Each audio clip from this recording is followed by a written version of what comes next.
Alright, what's up everybody? Scrambles here. Today I'm bringing you the first in what I hope to be a series of tutorial videos. And today we're going to talk about something that I see a lot. I see a lot of people asking this. It's what order should I put my pedals in? So today I'm going to show you my pedal board and kind of go through my chain of signal. So today I'm going to show you my pedal board. I'm going to show you my signal chain, and we'll see what the optimal signal chain is for your pedals. Alright, now the reason I kind of gave optimal to you there in quotes is because really there is no optimal pedal order. It's just about what sounds best to you.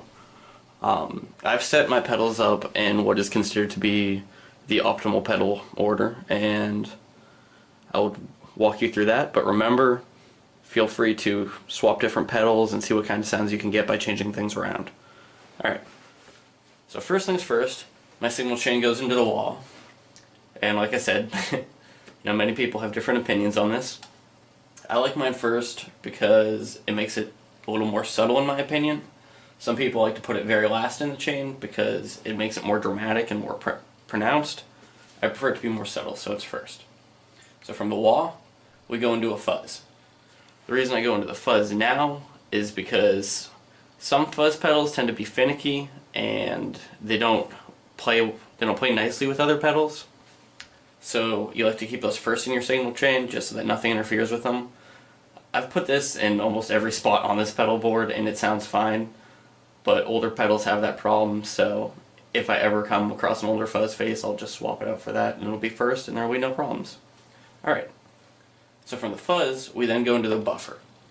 Again, sometimes fuzz pedals can have problems with buffers, that's why my buffer is after my fuzz pedal. The buffer is because we have all these pedals and you need something to boost the signal, otherwise you'll have signal degradation and your tone won't be quite as good. So from there, we go into the compressor.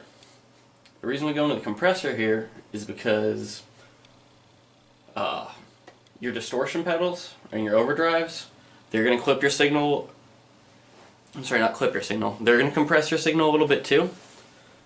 I like to put the compressor first because then it cuts off all the really high peaks and all the really low valleys, and then you can use your overdrives to further smoother out your signal.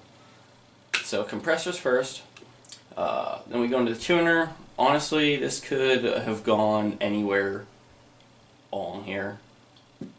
A lot of people prefer to put it before their fuzz so that if your fuzz is on, it's not affecting the note that you're trying to tune.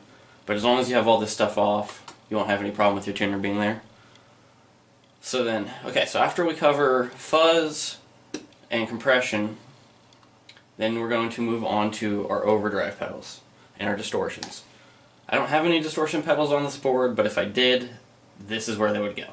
You can kind of decide, if you have more than one that is, you can kind of decide where you want them. I've switched these around probably 100 times trying to figure out how I like them, and I've decided that this is the order I like them in.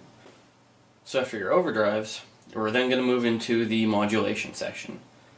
And this is sort of a free-for-all zone, but kind of not.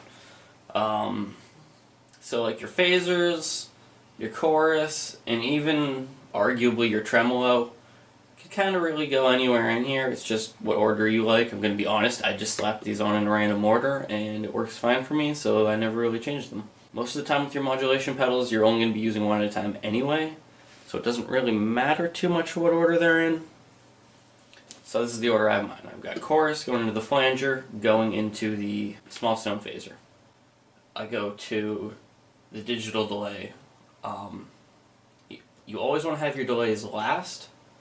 This is one thing that I will say that you always want to have last, or in a specific position, and it's the delay, because it's going to repeat your signal. So you don't want it to repeat your signal, say up here, and then have both of those repeats get distorted by this. It's just going to sound muddy and it won't sound nice. You won't like it. So that's why we put the delay last. Or same thing with the flanger. You want your guitar tone to get flanged before it gets delayed.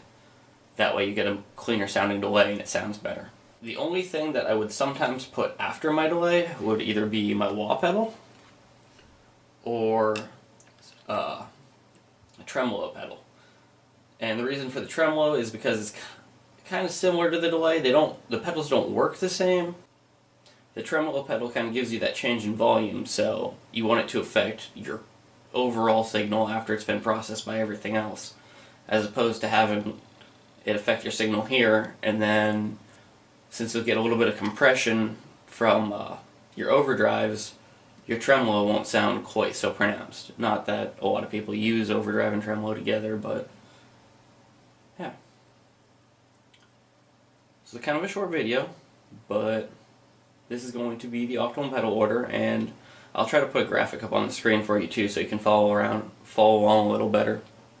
But how I prefer my pedals anyway is wah first, into the fuzz, into a buffer, into your compressor, off to the tuner, then your overdrive and distortion section, into the modulation section for me, which is a chorus, into a flanger, into a phaser, lastly into a digital delay, and if I had the power for my tremolo, it would go into this finally. So there you have it. I hope that answered some people's questions. Hope you learned something from this video. Please like and subscribe. Thank you.